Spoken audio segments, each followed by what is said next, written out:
Magandang araw sa inyo. Dapat mag-unbox ako ng top filter na to. Kaya lang sobrang excited ko pagdating. Nabuksan ko na kaya start na tayo sa pag-assemble agad.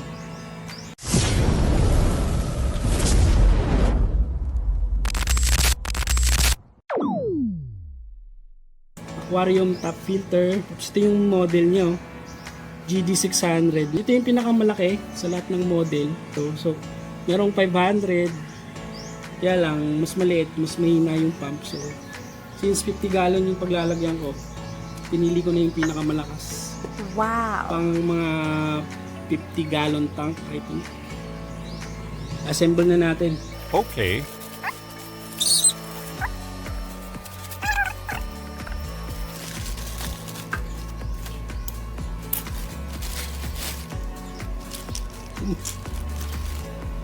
So, talagay mo siya rito. Okay. So nice. Pakunik pala ito dito. Para ito yung sprinkler niya. Ito, dito, pasok mo siya rito yung parang rubber na ito. Anti-vibration na rin siya. Para tahimik siya habang umaandar. So, click mo siya rito. Itong parang mga groove na to. Parang may level siya ng height eh. So, kung anong gusto mong height, dito, mataas. Okay.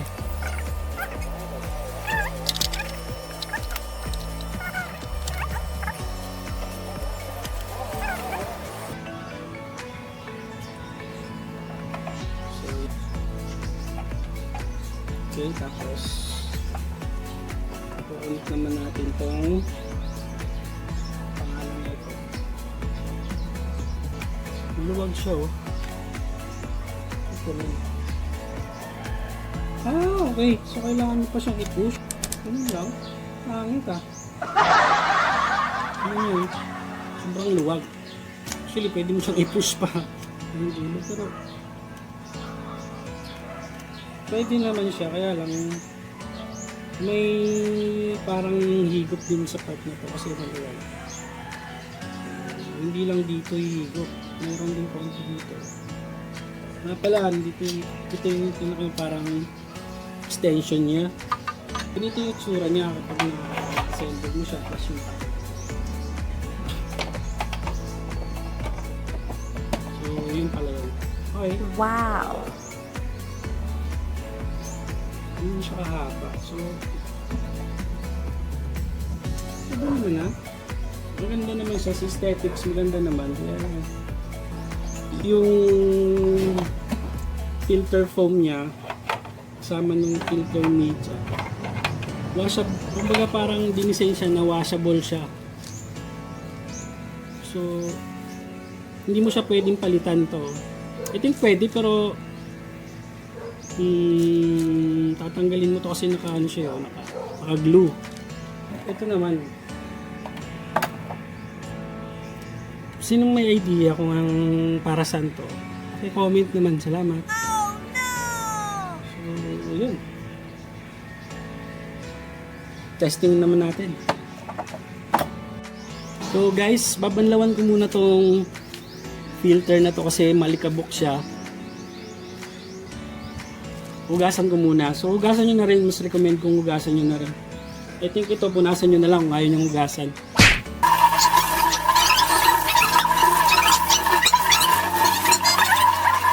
So, guys, yan o.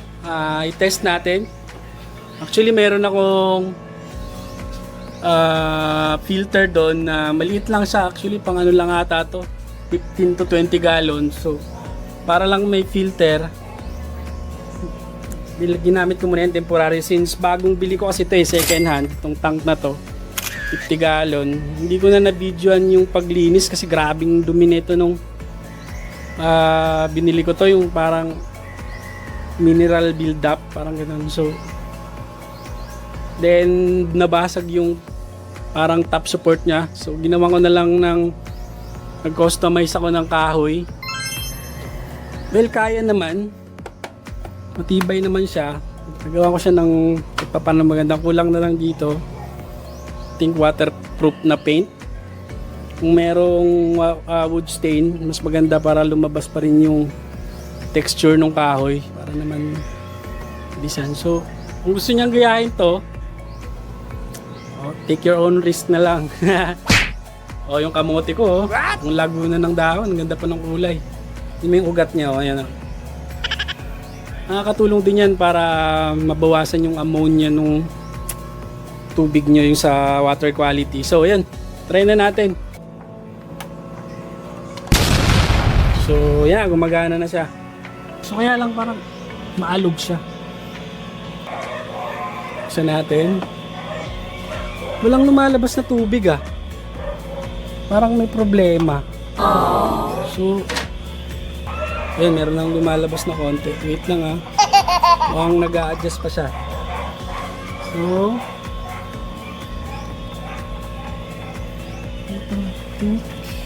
something is wrong.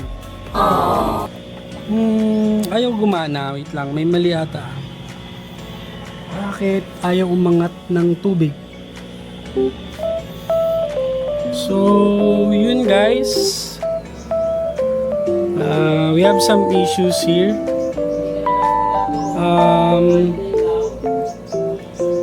Gumagana naman yung pump, kaya lang for some reason hindi tuloy-tuloy yung buga ng pump. So ipapakita ko sa inyo.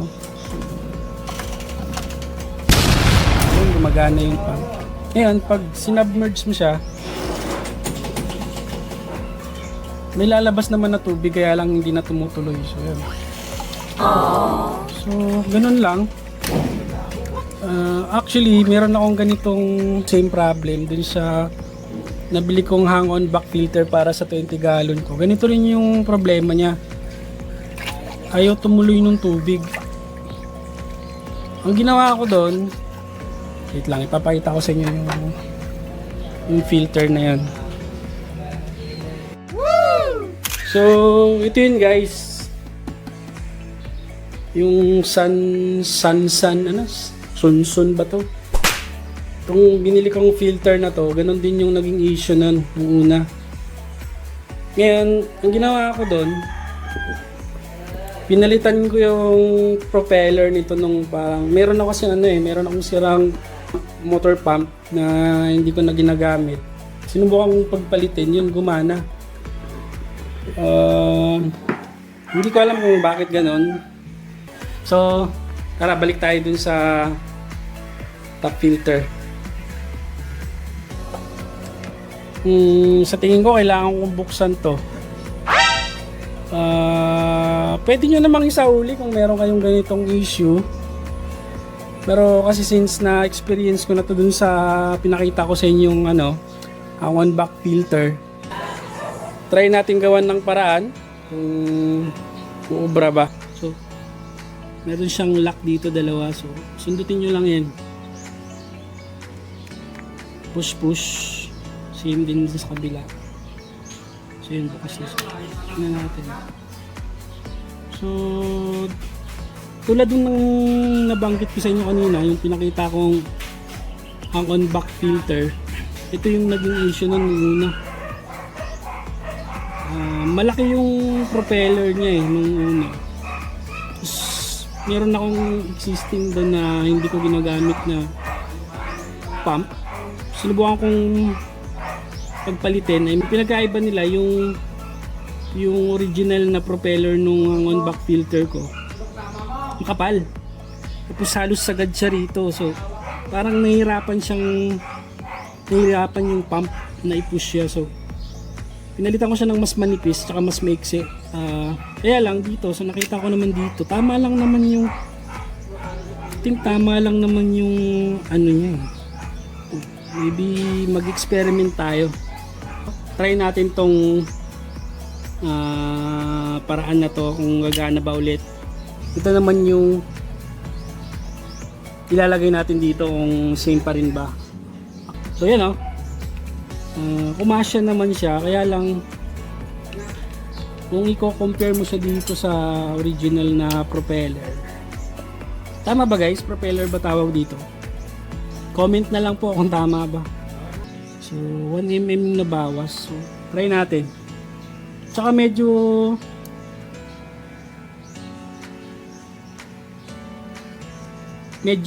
makapal yung magnet nito kaysa dun sa dito sa original, pero kasya naman, oh. Subukan muna natin. So ayan, oh, yun yung galing sa hang-on back to na propeller. So try natin. Actually gumana siya, thankfully. So ngayon papakita ko sa inyo na gumagana na siya. Parang maingay. Tsaka yung vibration niya humina na compared kanina dun sa original na ito. Ngayon naging parang smooth yung vibration niya. So yun, papakita ko na sa inyo. So yun, ayan, oh. Gumagana na. Oh, di ba? Actually, ang tagal din bago ko na naisip na gawing pagpalit-palitin yung mga propeller. Siguro meron siyang naging problema sa nung propeller kaya ayaw gumana. So, yun, thankfully gumana naman. Pero hindi ako sure kung nagkaroon ba to ng changes sa lakas ng pump niya. Kasi pansin nyo naman mas maiksi yung maliit na diferensya lang naman. So yan, malakas, oh. Kasi ano to 1,100 liters per hour to itong pump na to. So malakas naman to. Tamang-tama siya sa 50 gallon tank na to. Ngayon, i-assemble na lang ulit natin. At least meron kayong nakuhang idea sa akin kapag na-experience nyo itong ganitong issue. Wow! Yan, oh, gumagana na siya ng maayos.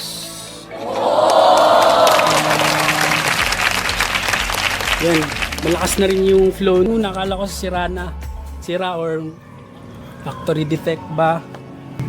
Tinamad akong magsauli kasi ang layo nung pagdadrop offan mo ng ng item. Kasi ilang beses na rin ako sauli ng mga item na galing Lazada. So yun guys, okay na. Hindi ko na nga pala nilagay ito. Since nakita nyo naman, pwede ko na lang ipatong sa dito sa mga horizontal support na to. Sa iba, dagdag aesthetics to. So sa akin, okay na yan. So yun, iayos ko na lang yan. Hanapan ko na lang ng magandang pwesto. So ito na nga po yung final setup natin, yung top filter. Nilagay ko na rin yung ilaw. By the way, kung nagustuhan nyo or interesado kayo sa top filter na to, maglalagay ako ng link. At saka yung price nito 400 something kulang-kulang 500. Tingnan nyo na lang dun sa link na ilalagay ko. Kasi nagbabago-bago rin yung price siguro nito, kaya kung anong price nung araw na clinic nyo yung link or sinearch to, di ko assure kung nagbago na yung price nun. So pakicheck na lang sa description below. So yun po, maraming salamat sa panonood. Sana supportahan niyo po yung channel ko. Please subscribe po. And pakiclick na rin yung notification bell para lagi kayong updated sa mga bago kong videos. So, yan. Maraming salamat. God bless.